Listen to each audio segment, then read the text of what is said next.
Chances are you'll have heard the term steal like an artist. Austin Kleon has an entire book on the subject, which in all honesty I haven't read, so I'm not going to pretend that I have, but here's a quote from it to make it look like I've done, the relevant research.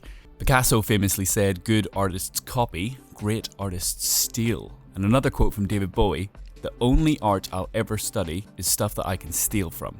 So how do we steal and still be original? Well, the year is 2021. Over 129 million books have been written. More than 500,000 films have been made, and an estimated 79 million songs have been sang. So how in the name of all that is delicious and fattening do we come up with anything original? Well, that depends how you define originality. Originality comes from combining ideas and aesthetics from loads of different places and presenting them together in a different way. So here's an idea that I'll just throw together with very little thought. If I take this ball and pop it inside my shoe, then maybe wrap it up inside some tape, and I'll take a photo of it from above. Boom! That image has never existed before, therefore it's original.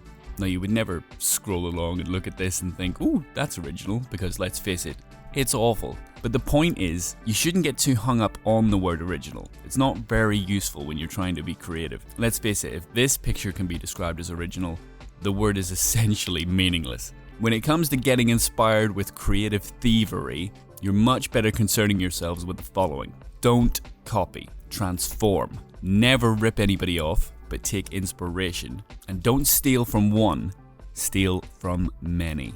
Now that's normally as far as people go with this sort of advice, which is lovely, but I wanted to take it one step further. Let's imagine you're looking at a blank piece of paper and your mind is as empty as a politician's promise.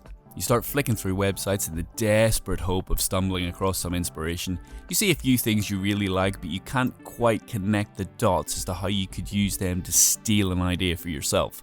The longer this crippling process continues, the more the asshole in your brain starts screaming at you. We still have episodes of The Office we haven't watched yet. That pile of clothes isn't gonna wash itself, you loser. Why do we still not have an emoji for sarcasm? What we need is a process.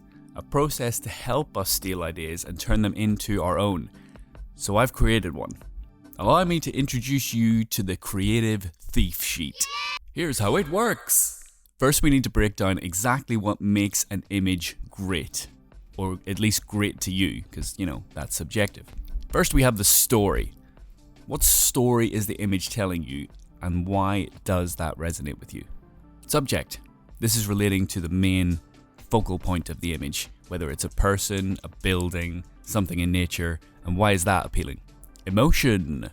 What emotion is this conveying, and why do you like it? The composition, the use of space, where things are placed within the image. The color. This one's fairly self-explanatory, but is the color one of the main things drawing you to this image? Typography. Obviously not always applicable, but if you're getting inspired by something in the design world, chances are there'll be some type in there. Shapes. Sometimes there'll be a very obvious use of shape in an image, sometimes not, but if you step away and break it down into its basic shapes, you'll have a good idea of how things are formed. The value, the overall tone of the image. Are things very light? Are they very dark? Lines, again, not always applicable, but if there is line work in there, is it rough? Is it smooth? Is it thin? Is it thick? What's good about it? The use of scale. How have things been positioned to give them a sense of scale? Texture. Is there any use of texture in the image that's appealing to you? Some paper textures, some halftones. And finally, we have emphasis. Where are your eyes immediately drawn to, and why? Where do they go to next? And where do they go to after that?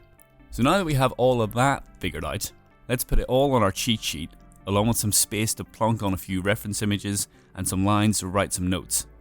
We can now put all that time you've spent scrolling through social media to some good use. So pick out 2 or 3 images that you absolutely love. Here's 3 that I've picked. You can drop them on the cheat sheet and start going through the list to see which image tickles your pickle the most on each of these categories. Here's mine. So I've started with a story. Image 1 really does it for me here.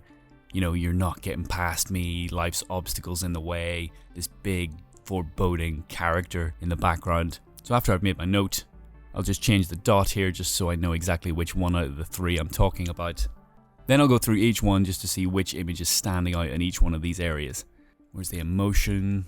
What is it about the color that I like? what shapes are really sort of sticking out for me, where is the emphasis, and here's where I've landed. And the magic really starts to happen when you go through your completed list. So you think, right, I really like the story on image 1, so how can I put my own spin on that? Combine it with the colors that I love from images 2 and 3, take maybe the shape structure from number 2, scaling from 1. And as you start picking each one of these apart, you'll notice your own unique idea formulating, something you can put your own spin on.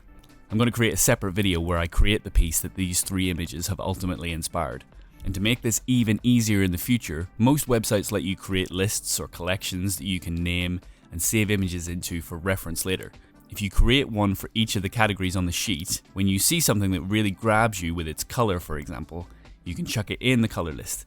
And when the story of a piece really squeezes you in the trousers, you can throw it into the story collection. You now have more inspiration than you can possibly ever need for the rest of your little lives. So go forth, create lists, download the sheet from the link in the description, and steal like a mother.